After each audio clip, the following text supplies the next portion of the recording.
Hello friends. तो friends चलते हैं, एक और पैराग्राफ स्क्रीन के ऊपर आपके सामने है और देखते हैं कि इस पैराग्राफ को हम कैसे समझें। क्लियर? देखिए, परफॉर्म द ड्यूटीज वेल। जो भी हमारे कर्तव्य हैं उन्हें हम अच्छी तरह निभाएं।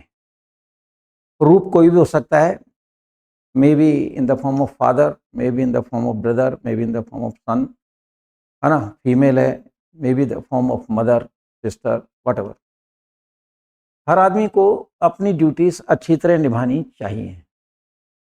Friends, trees give shade for the benefit of others.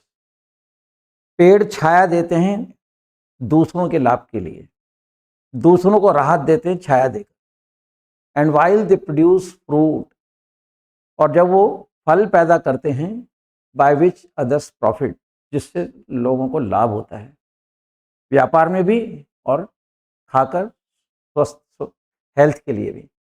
तो trees give, present indefinite tense का वाक्य है। हिंदी करोगे ताहती की आवाज आएगी। स्टेप बाय स्टेप जितने सेंटेंस है उनकी प्रॉपर हिंदी करते चलो, ठीक है। जैसा टेंस है वैसी उसकी हिंदी बोलते चलो, जो उसकी रिकॉग्निशन होती है, फिर आप समझ में आएगा। ट्रीज गिव प्लूरल है इसलिए एस नहीं लग रहा है। ट्रीज गिव शेड, पेड़ छाया देते हैं for the benefit of others, दूसरों को राहत देने के लिए। And while they produce fruit, और जब वो फल पैदा करते हैं, बाय विच अदर्स प्रॉफिट, जिससे कि दूसरों को लाभ होता है। बाय विच अदर्स प्रॉफिट, यहाँ एज ए वर्ब यूज किया गया है, profit. The character of good man is like that of trees. कहते हैं अगर एक आदमी अच्छा है तो उसका जो चरित्र है वो उस पेड़ के समान है। यानी कहना ये चाह रहा है कि पेड़ दूसरों के लिए जीता है, and a man with high character is also like a tree who lives for others, right, जो दूसरों के लिए जीता है। The character of good man is like that of trees. What is the use of this perishable body. The character of good man is like, ये without tense जिसको मैं कहता हूं, यहां लाइक वर्ब नहीं है, ठीक है। इज लाइक दैट ऑफ, ये समान के लिए आया है ना, कि पेड़ के समान जिन लोगों का कैरेक्टर अच्छा है, ठीक है, वो पेड़ के समान होते हैं। What is the use of this perishable body, कहता है इस नाशवान शरीर का मतलब क्या, क्या यूज है इसका। If no use is made for it for the benefit of mankind. अगर मानवता के लिए आपका शरीर काम नहीं आता है तो इस देह का फायदा क्या है, कोई यूज नहीं है। यानी आप खुद के लिए जी रहे हो, इट इज सेल्फिशनेस, ये स्वार्थ कहलाएगा। What is the use of this perishable body, कहते हैं नाशवान बॉडी का यूज क्या है। If no use is made, अगर इसका यूज नहीं किया जाता, ये प्रेजेंट इंडेफिनिट टेंस का पैसिव है। Made of it for the benefit of mankind, मानवता के लिए अगर अपने शरीर को आप काम में नहीं ला रहे हैं, खुद के लिए जी रहे हैं, तो फिर इस नाशवान शरीर का कोई फायदा नहीं है। सैंडलवुड, चंदन की लकड़ी, the more it is rubbed the more scent does it yield. Friends, आप देख रहे हैं, the more it is rubbed the more scent does it yield. अब ये मोर कॉम्प्लीट डिग्री है, राइट। कहता है कि उस शरीर का कोई फायदा नहीं है। Sandalwood the more it is rubbed, चंदन की लकड़ी को जितना आप रगड़ेंगे, जितना घिसेंगे, ठीक है, the more scent does it yield, उतनी ये खुशबू ज्यादा देता है। हमें क्या प्रेरणा मिलती है इससे, कि चंदन की लकड़ी को जितना ज़्यादा घिसोगे उतनी खुशबू ज़्यादा आएगी। अगर आप दूसरों के लिए जितना जियोगे उतने आपकी महक लोगों के दिल में बसेगी, आपका नाम, है ना, हर जगह होगा। And your name will be as a perfume for the people. लोग जाएंगे, आपके नाम की खुशबू होगी, राइट। जो सार है कहने का वो ये है। तो sandalwood the more it is rubbed the more scent does it yield. चंदन की लकड़ी को जितना ज़्यादा घिसोगे उतनी ज़्यादा महक देता है। शुगर केन, एक एग्जाम्पल और दे रहा है। Sugar cane the more it is peeled and cut up into pieces. गन्ने को जो आप छील के और टुकड़ों में करोगे, ठीक है, pieces, the more juice does it produce. ठीक है, जितना गन्ना आप यूज करोगे उसको आप निचोड़ोगे, राइट, उतनी इसमें से उसका रस निकलेगा। एग्जाम्पल्स हैं ये समझाने के लिए, प्रेरणा के लिए। तो sugar cane, the more it is peeled, again it is passive sentence, and cut, है ना, and cut up into pieces, the more juice does it produce. तो उसमें से ज़्यादा जूस निकलता है।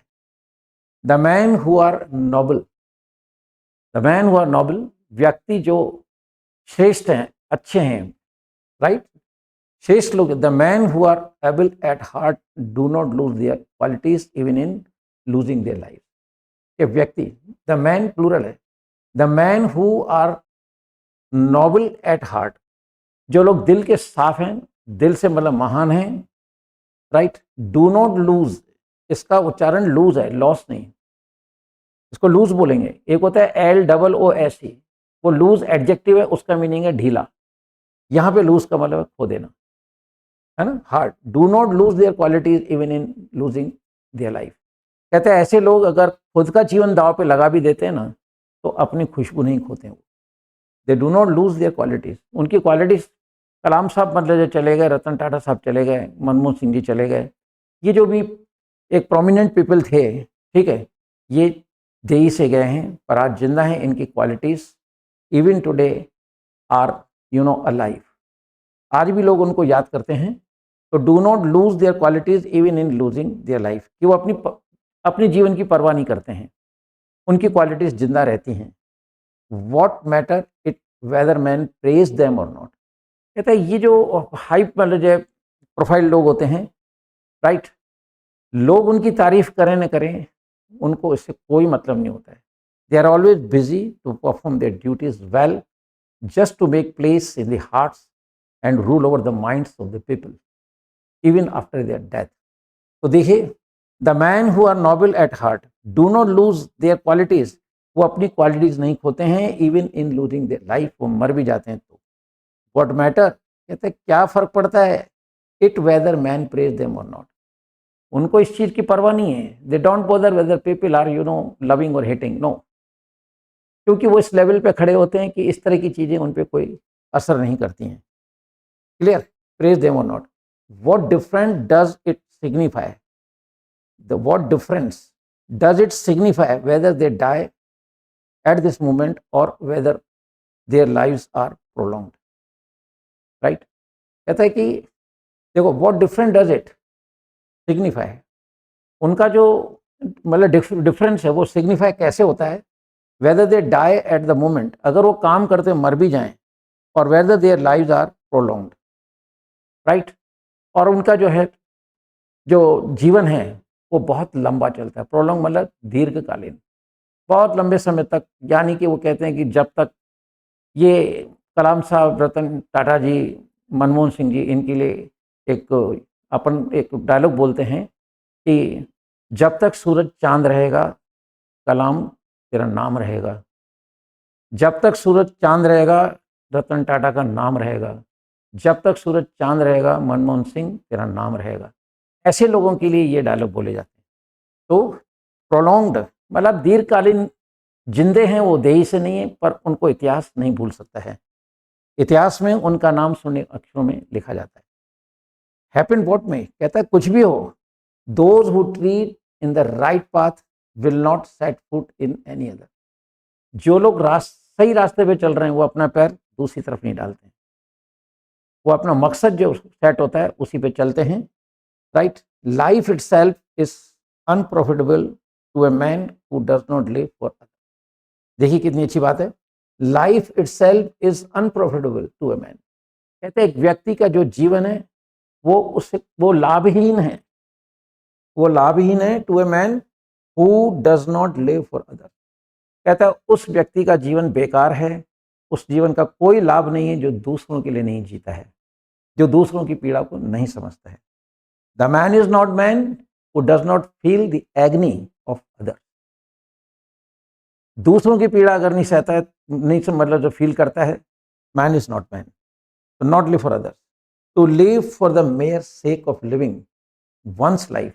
अगर व्यक्ति खुद के लिए ही जी रहा है, फॉर द सेक का मतलब खुद के वास्ते, खुद के वास्ते अगर वो जी रहा है, is to live the life of a dog, फिर उसका जीवन कुत्ते से बदतर है। अगर खुद के लिए इंसान जी रहा है, ये देखिए मतलब जो है कि हमारी ड्यूटीज क्या होनी चाहिए। We are not to live for our self, it is selfishness. दुनिया की हर चीज दूसरे के लिए है। पेड़ कभी आम नहीं खाता है, he goes on providing the fruit years and years. कोई भी चीज देख ले, गाय दूध देती चली जाती है, मुर्गी अंडा देती चली जाती है। तो सृष्टि की हर चीज दूसरे के लिए बनी है, लेकिन मनुष्य के अंदर कुछ लोग ऐसे हैं जो दूसरों की पीड़ा को समझते हैं। Most of the people are living their life for themselves, it means it is directly selfishness, right. So to live the mere sake of living one's life is to live the life of dogs.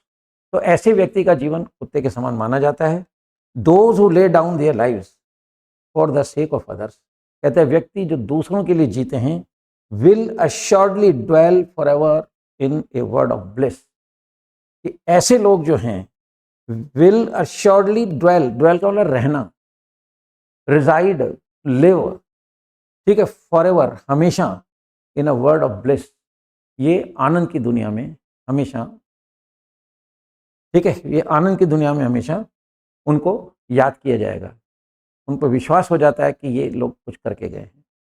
तो friends, आप देख रहे हैं कि paragraph जो मैंने लिए हैं बुक से, किसी इंस्पिरेशनल भी हैं, और जो मेरा मकसद है कि आप इंग्लिश से कैसे छुटकारा पाएं उसको समझाने की कोशिश की जा रही है, ठीक है, by explaining the essence of the paragraph, है ना, what ever is on the screen.